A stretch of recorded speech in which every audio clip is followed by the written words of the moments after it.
है। आज हम दोनों आप सबके सामने बंगाल में ममता बनर्जी की जो शासन के नाम पे दुराचार चल रहा है, जिस तरीके के करप्शन चल रहे हैं और जो कैग रिपोर्ट 2021 वाला जो कैग रिपोर्ट जो संसद में पेश हुआ है, उसमें जो विषय कैग ने सरकार के सामने, केंद्र सरकार के सामने और हम सब के सामने लाए हैं, इस विषय पर आप सबको अवगत कराने के लिए आज का ये प्रेस कॉन्फ्रेंस है। जो देखा जा रहा है, कंट्रोलर एंड ऑडिटर जनरल यानी कैग ने एक मैसिव फिनेंशियल मिस एप्रोप्रिएशन और संभावित स्कैम लगभग 2 लाख करोड़ रुपए का जो ममता बनर्जी की सरकार ने किया है, उस पे उन्होंने प्रकाश डाला है, कैग ने प्रकाश डाला है। और आप जानते हैं कि ऐसे कैग हर सरकार का, वो केंद्र सरकार हो, राज्य सरकार का हो, और कोई भी गवर्नमेंट बॉडी हो, उसका रेगुलर बेसिस पे फिनेंशियल ऑडिट करता रहता है। और पश्चिम बंगाल का भी स्टेट फिनेंस ऑडिट रिपोर्ट जो है वेस्ट बंगाल का, ये मार्च के एंड में 2021 में वो पब्लिश किया। इसमें देखा गया पूरी तरीके से इरेगुलरिटीज, जो मैंने पहले ही बैठाया, potential fraud, miss appropriation and पैसा आत्मसात करने की जो चीजें होती है, वो पूरी तरीके से कैग रिपोर्ट में आता है। अगर हम डिटेल में जाए तो देखा जाएगा जो सरकारी काम होता है, सरकारी पैसे से जो काम होता है, उसका नियम है कि कोई स्कीम या कोई प्रोजेक्ट कंप्लीट होने के 1 साल के अंदर आपको यूटिलाइजेशन सर्टिफिकेट देना पड़ता है। लेकिन पश्चिम बंगाल में जो देखा जा रहा है, कैग के रिपोर्ट में जो आ रहा है, 2.4 लाख 2,40,000 ऐसे यूटिलाइजेशन सर्टिफिकेट जो है वो ड्यू है। मतलब पश्चिम बंगाल की सरकार यूटिलाइजेशन सर्टिफिकेट नहीं दे रही है।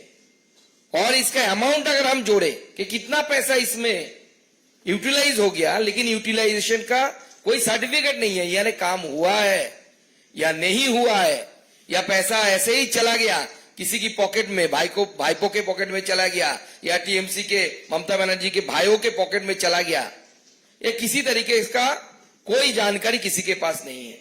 और ये टोटल अमाउंट है 1.95 लाख करोड़, यानी लगभग 2 करोड़ से भी ज्यादा इसका यूटिलाइजेशन सर्टिफिकेट, इतना पैसे का यूटिलाइजेशन सर्टिफिकेट ममता बनर्जी की सरकार ने नहीं दिया है। मतलब फिनेंस रूल के अनुसार ये पैसा कहां गया है, किसके पास गया है, इसका कोई अता पता किसी को नहीं है। अगर ममता बनर्जी को होता या उनके सरकार को होता तो यूटिलाइजेशन सर्टिफिकेट दे देती, लेकिन अभी तक ये जो कैग रिपोर्ट आया है 21 के मार्च तक नहीं दिया।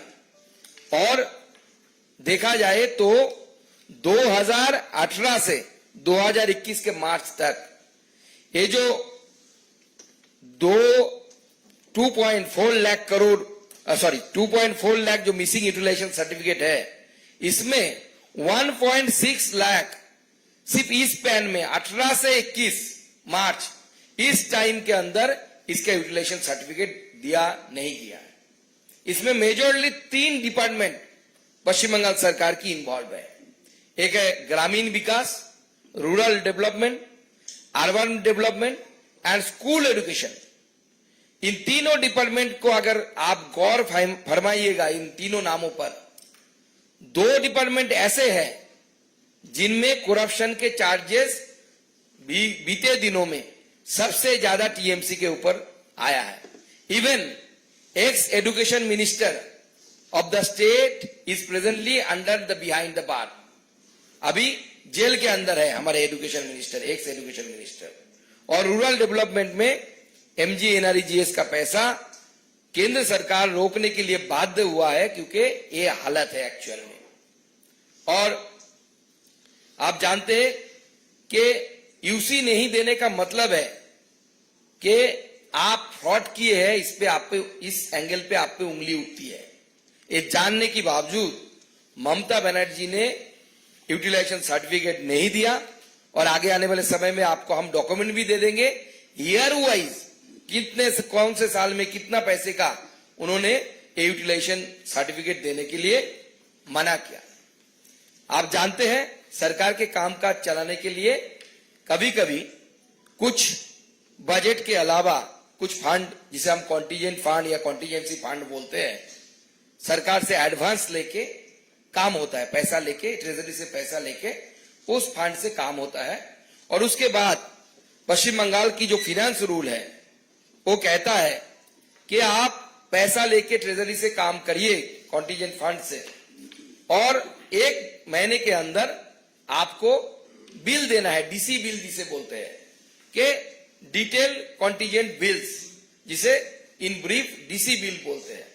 लेकिन आप आश्चर्य हो जाएंगे, ममता बनर्जी जो क्लेम करती है कि वो सरकारी पैसा, एक भी पैसा सैलरी के नहीं लेती, उनकी सरकार 2018 से अभी तक, मतलब 21 के मार्च तक एक भी डीसी बिल जमा नहीं किया। पैसा कितना? 3,400 करोड़ इमरजेंसी फंड। ये पैसा किसका है? जनता की खून पसीने की कमाई है, टैक्स की पैसा है। उस पैसे का, और एक कॉन्टीजेंसी फंड, याद रखिए, ये फाइनेंस रूल बोलता है कि जब इमरजेंसी हो तभी इस फंड का यूटिलाइजेशन करना है, अदरवाइज इस फंड का यूटिलाइजेशन नहीं करते। लेकिन 3,400 करोड़ जनता की खून पसीने की कमाई की पैसा, ये पैसा खर्च हो गया कॉन्टीजेंट फंड में। अभी तक, मतलब 18 से 21 तक ममता बनर्जी की ट्रेजरी ने यूटिलाइजेशन सर्टिफिकेट जमा नहीं किया। और ये पैसा कहां गया, किसके पास गया, मालूम नहीं। और सबसे आश्चर्यजनक बात है, यानी सबसे गौर करने के वाली बात है कि ये फंड का, एक कॉन्टीजेंसी फंड का 1/3, 3,400 करोड़ का लगभग 1/3, 1,169, मतलब 1169 करोड़ रुपीस जो खर्च हुआ है कॉन्टीजेंट फंड में, वो होम मिनिस्ट्री से हुआ है। होम मिनिस्ट्री मतलब, who is the home minister of the state? Mamata Banerjee herself. Mamata Banerjee खुद जिस डिपार्टमेंट की मिनिस्टर है, वहां से इस कॉन्टीजेंट फंड का 18 से लेकर 21 के मार्च तक 1,169 करोड़ रुपीस पैसा खर्चा हो गया। लेकिन 3 साल में एक भी डीसी बिल सबमिट नहीं किया गया। आप जानते हैं कि ममता बनर्जी अपनी सरकार की पैसे को खुद की पैसा समझती है। उनको लगता है कि पैसा उनकी जमींदारी की पैसा है। इस पैसा के यूटिलाइज करने के लिए एक अनोखे किस्म का अकाउंट पश्चिम बंगाल में यूटिलाइज हो रहा है, जो कैग ने देखा। वो है, बोलते, उनको नाम दिया गया पर्सनल लेजर्स और पर्सनल अकाउंट। और ए पब्लिक मनी, इस पर्सनल अकाउंट्स और पर्सनल लेजर, इनके नाम से किस विषय में खर्चा किया गया, ये पीडी डिपॉजिट जिसे बोलते हैं, ये किस विषय पे खर्चा किया गया किसी को पता नहीं।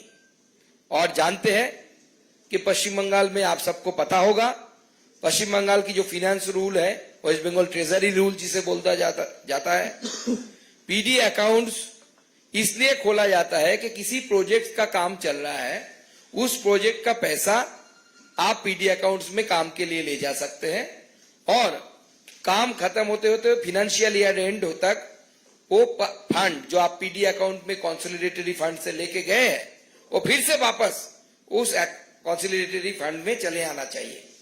लेकिन देखा जा रहा है कि 31 मार्च 2021 को जो कंसोलिडेटेड फंड में वापस आना था अमाउंट, पीडी अकाउंट में अगर ले भी जाते हैं आप, लेकिन देखा जा रहा है कि लगभग पूरे स्टेट में 160 ऐसे पीडी अकाउंट्स है पीडी लेजर है जिसमें 3,465 करोड़ रुपया पड़ा हुआ है, जो total violation of finance rule है। और ये पब्लिक मनी है, और पब्लिक मनी पड़े रहने का मतलब जनता की पैसा लूटे जाने की कोशिश है, लूटने की कोशिश है।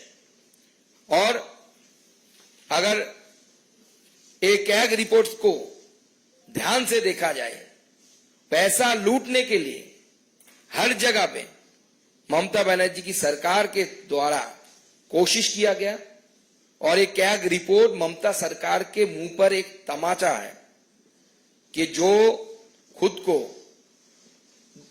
ऐसा मानते हैं कि उनके जैसा ऑनेस्ट पॉलिटिशियन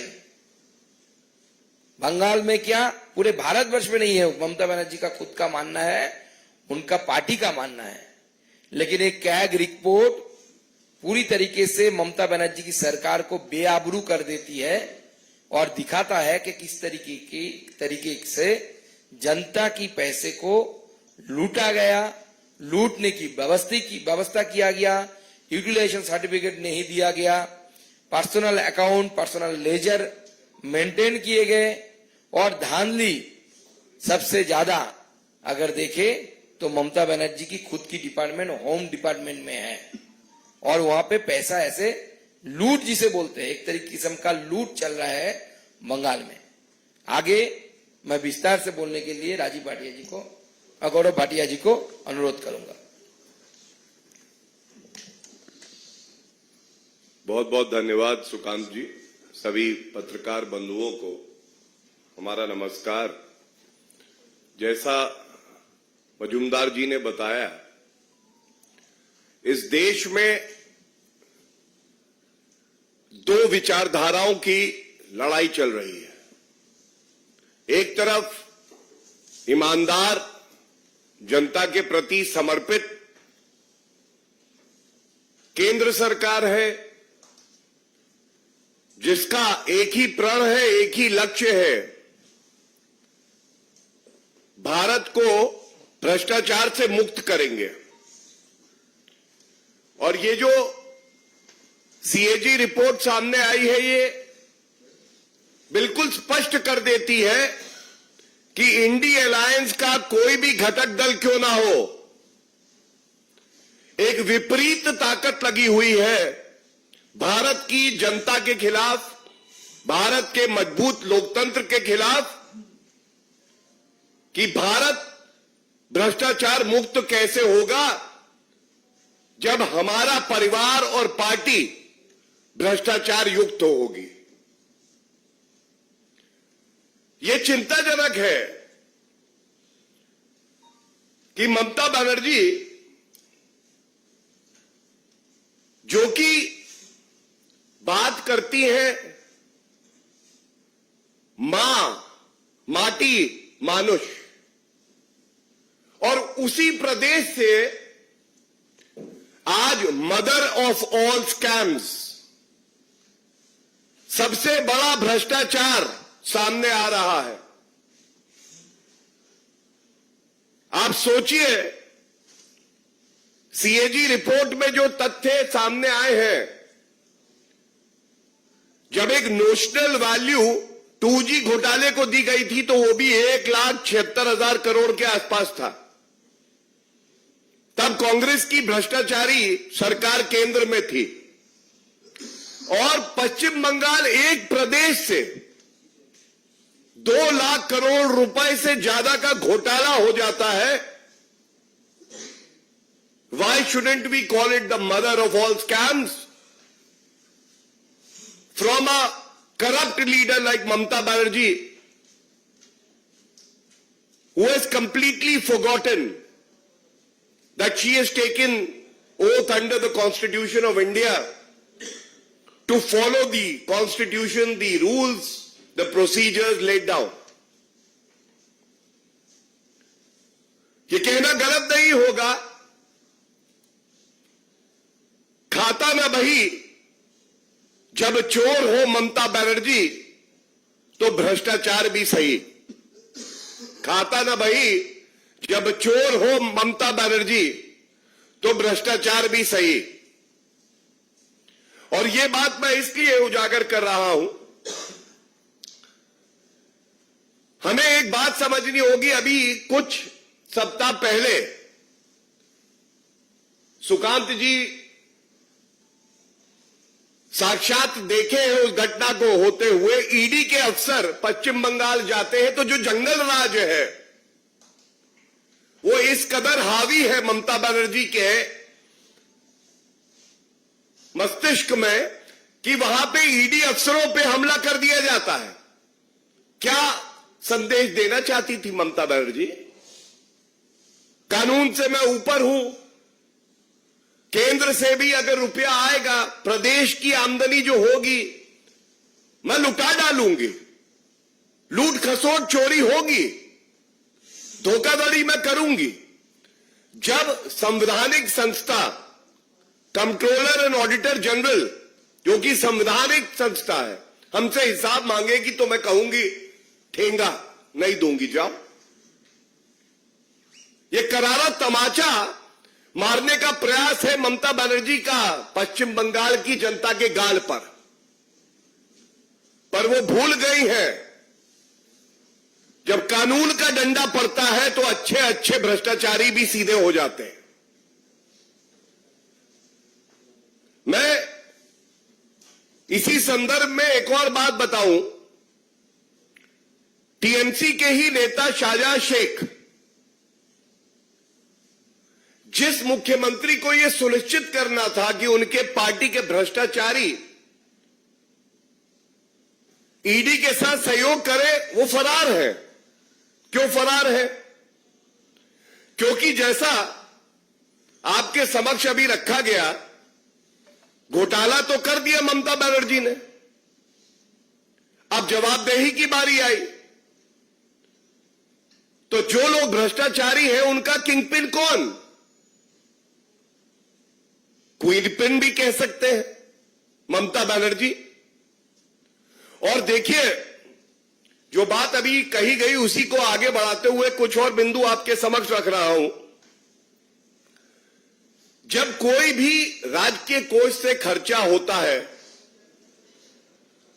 तो उपयोग हुआ वो रुपया, उसका प्रमाण पत्र देना अनिवार्य है रूल्स में। इससे यह सुनिश्चित होता है कि जनता का रुपया जनता के काम में आया और जो मुख्यमंत्री है, मंत्री है, उन्होंने अपनी संवैधानिक जिम्मेदारी का निर्वहन किया। लेकिन यहां क्या हुआ? सीएजी ने बिल्कुल स्पष्ट कहा, चाहे वो यूटिलाइजेशन सर्टिफिकेट की बात हो, चाहे अनअकाउंटेड कंटिजेंसी फंड की बात हो, और चाहे पर्सनल डिपॉजिट्स के जो अकाउंट है उनकी बात हो, there is lack of transparency, पारदर्शिता की कमी है। तो आज इस मंच से भारतीय जनता पार्टी अपनी जिम्मेदारी समझती है कि ये ममता बनर्जी से सवाल पूछे कि आप जवाबदेही से क्यों भाग रही हैं ममता बनर्जी। सीएजी ने आपसे हिसाब मांगा। ये यूटिलाइजेशन सर्टिफिकेट जो है, कुल राशि जो थी वो 3.94 लाख करोड़, और आप अचंभित रह जाएंगे कि 2.29 लाख करोड़ के यूटिलाइजेशन सर्टिफिकेट दिए नहीं गए। और ये एक बार नहीं, कई बार मांगे गए, उसके बावजूद नहीं दिए गए। करीब 60% रुपया जो लगाया है उसका कोई हिसाब ममता बनर्जी ने दिया नहीं है। ये चिंताजनक है, ये विश्वासघात है पश्चिम बंगाल की जनता के साथ। दूसरी बात जो आई वो अनअकाउंटेड कंटिजेंसी फंड की जो अभी रखी गई। कंटिजेंसी आकस्मिक, कोई इमरजेंसी हो तो निकालेंगे, जो साधारण व्यवहार है, खर्चा है, उसमें ये नहीं आ सकता है। ये संविधान में भी है और जो रूल्स हैं पश्चिम बंगाल के उसमें भी है। चिंता की बात यह है, रूल कहता है कि अगर कंटिजेंसी फंड में से रुपया निकालोगे तो 1 माह के अंदर आपको वापस रिकूप करना होगा वो अकाउंट, वापस कंटिजेंसी फंड में रुपया जाएगा, इसलिए कि अगली इमरजेंसी के लिए स्टेट के पास कोष में रुपया हो। लेकिन हुआ क्या,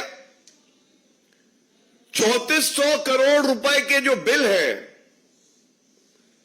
वो सबमिट ही नहीं किए कंटिजेंसी फंड से। ये दूसरी अनियमितता है, भ्रष्टाचार है।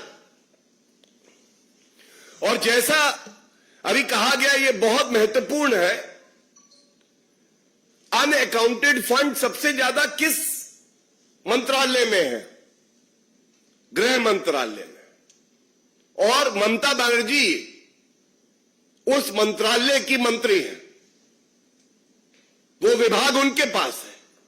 3400 करोड़ रुपए कंटिजेंसी फंड से घोटाला कर दिया ममता बनर्जी आपने, रोहिंग्या को दिया, अपने परिवार वालों को दिया, या दंगे कराने के लिए इस्तेमाल किया। हम सब जानते हैं पश्चिम बंगाल में कानून व्यवस्था ध्वस्त है, ममता बनर्जी मस्त है, तो दंगे कराने के लिए दिया है। ये गृह मंत्रालय की बात हो रही है, इसलिए ये बात उठा रहा हूं। या ईडी के अधिकारी जाएंगे तो जो आपके सारे अपराधी छवि के नेता हैं उनको देने में ये लगाए हैं, ये सवाल पूछे जाएंगे आपसे। और तीसरी बात, ये सबसे ज्यादा चिंताजनक है, पर्सनल अकाउंट्स, निजी खाते। सीएजी रिपोर्ट ने फ्लैग किया है ये इशू भी। फंड्स आए 160 निजी खाते थे और उनमें करीब मार्च 2021 तक की ये जो समय सीमा है उसमें 3465 करोड़ रुपया था। तो इसका ऑडिट कैसे हो सकता है कि भाई आप अकाउंट्स का विवरण दें और उसमें जो रुपया है उस रुपए को सीएजी देखे कि सही से यूटिलाइज हुआ, कितना पड़ा है। लेकिन यहां से हुआ खेला होबे। खेला होबे क्या? भ्रष्टाचार का खेला होबे। ये जो सारे अकाउंट थे वो अकाउंट बंद हो जाते हैं, नए अकाउंट खुल जाते हैं। इससे क्या लाभ होता है कि वो नए साल के अकाउंट से सारा रुपया इधर आया और इधर से खर्च किया अपने निजी आवश्यकताओं के लिए, या पार्टी के लिए, या दंगे कराने के लिए। राशि छोटी मोटी नहीं है। मैंने आपको बताया 2,30,000 करोड़ करीब करीब यूटिलाइजेशन सर्टिफिकेट में, अनअकाउंटेड कंटिजेंसी फंड में थी 3400 करोड़, और ये जो पर्सनल डिपॉजिट्स है इसमें है राशि 5,000 करोड़ रुपए। ये तीनों जो अहम बिंदु आपके समक्ष उठाए हैं, इससे एक बात जरूर उजागर हो गई है, चोरी भी मैं करूंगी और सीना जोरी भी मैं करूंगी। मैं कानून से ऊपर हूं, मुझसे कोई सवाल ना पूछे। सवाल पूछेगा तो गुंडा राज है, मेरे गुंडे हैं पश्चिम बंगाल में। ममता बनर्जी की सरकार में तो निर्दोष मार दिए जाते हैं, महिलाओं के साथ बलात्कार हो जाता है, अफसरों के साथ गुंडागर्दी होती है, पीटा जाता है। सारी संस्थाओं को जो संवैधानिक है, जो अपने कर्तव्य का निर्वहन करती हैं, उनको डराने का काम कोई कर रहा है तो ममता बनर्जी कर रही है। और इसीलिए इस मंच से एक बात कह के मैं अपनी बात को विराम दूंगा। आज भ्रष्टाचारी ममता बनर्जी हो या पापी आपके अरविंद केजरीवाल हो या भ्रष्टाचार की जननी कांग्रेस पार्टी है, चाहे आरजेडी हो चाहे जेएमएम हो, किसी को यह गलत फहमी ना हो कि आप पहली बात कानून से ऊपर है, दूसरा आप जो ईमानदार अधिकारी है, जो वर्दी है, उसको डरा सकते हैं, और तीसरी बात, जनता आपसे दबने वाली नहीं है। एक एक रुपए का हिसाब आपको देना पड़ेगा, और वो भी वक्त आएगा जिनको गुरूर था, गुमा था कि मैं कानून से ऊपर हूं, वो जेल की सलाखों के पीछे चले गए। ये ताकत होती है ईमानदार सरकार की, ईमानदार एजेंसी की। वो वक्त भी आएगा ममता बनर्जी, एक एक रुपए का हिसाब आपको देना पड़ेगा। धन्यवाद। कोई सवाल हो तो पूछ सकते हैं। इस पे अगर किसी का सवाल हो तो कृपया करके पूछ सकते हैं। सर, एक बात आ रही है कि 2 तारीख से ममता बनर्जी जो है वो धरने पर जाने की धमकी दे रही है। उनका कहना है कि 7,000 करोड़ रुपया जो है वो ग्रामीण विकास का केंद्र सरकार जो है वो पैसे नहीं दे रही है, जिसके कारण मनरेगा की जो गारंटी है उन्हें भुगतान नहीं हो रहा। अच्छा कि आपने ये सवाल पूछा। और ये संयोग नहीं है, जब कोई कुकर्म करता है, भ्रष्टाचार करता है, तो सृष्टि भी उनका साथ देती है जो ईमानदार होते हैं। इसी कैग रिपोर्ट में एक और भाग है, मैं आपसे पढ़ देता हूं क्योंकि आपके प्रश्न का उत्तर भी आपको मिलेगा।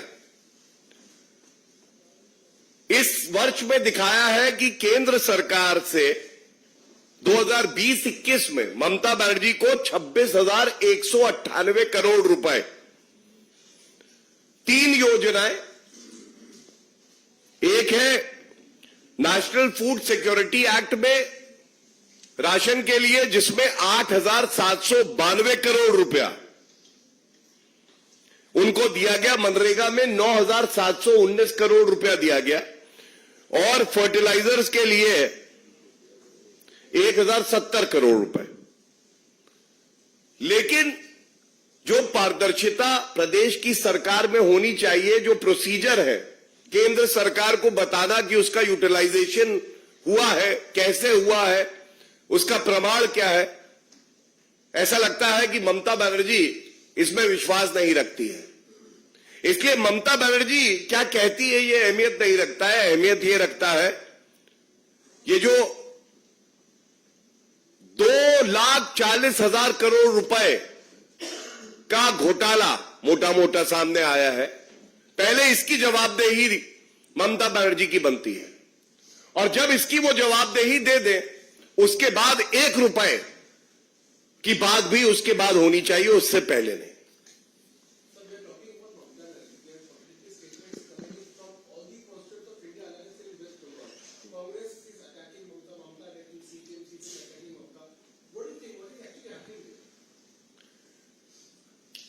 The reality of the India alliance is coming out.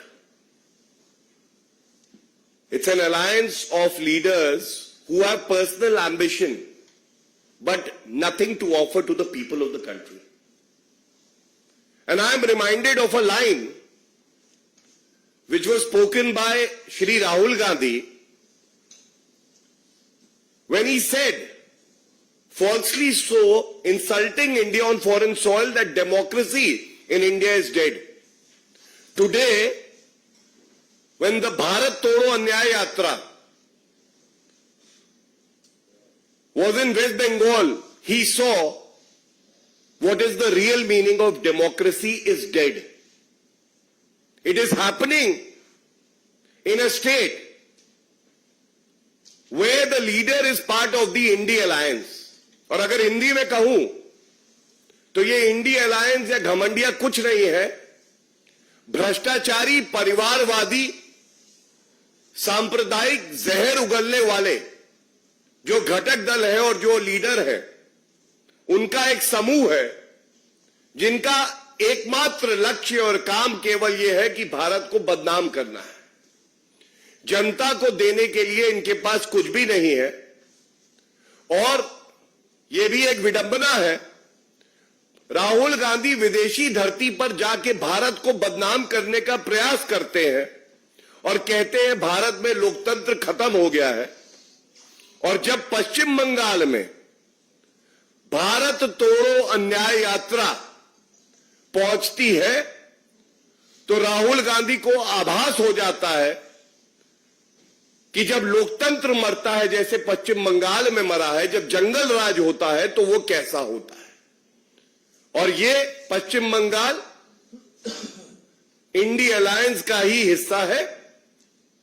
और ये आईना राहुल गांधी जैसे नेताओं को, ममता बनर्जी को अरविंद केजरीवाल को, तेजस्वी यादव और अखिलेश यादव को दिखाया जा रहा है।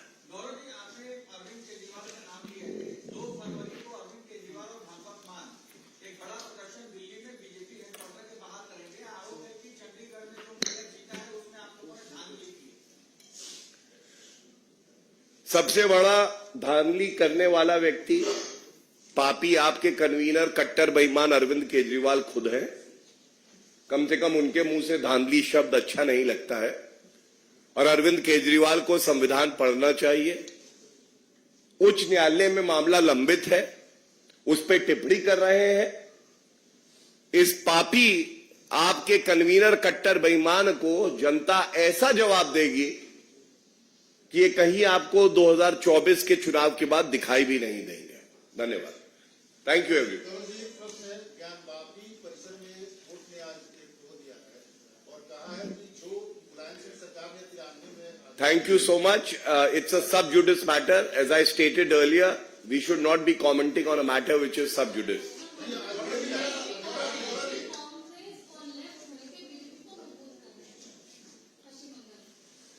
देखिए, ये सारे मिल सकते हैं, सब दगे कारतूस हैं, कुछ निकल के आने वाला है नहीं। नरेंद्र मोदी जी की जो गारंटी है, जो ईमानदारी है, मैं पुनः कहूंगा, जनता का ये मानना है नरेंद्र मोदी जी की नीयत गंगा जल की तरह पवित्र है और उनकी विश्वसनीयता जो है वो हिमालय की चोटी की तरह सबसे ऊपर है। उनके सामने कोई नहीं टिकने वाला। धन्यवाद।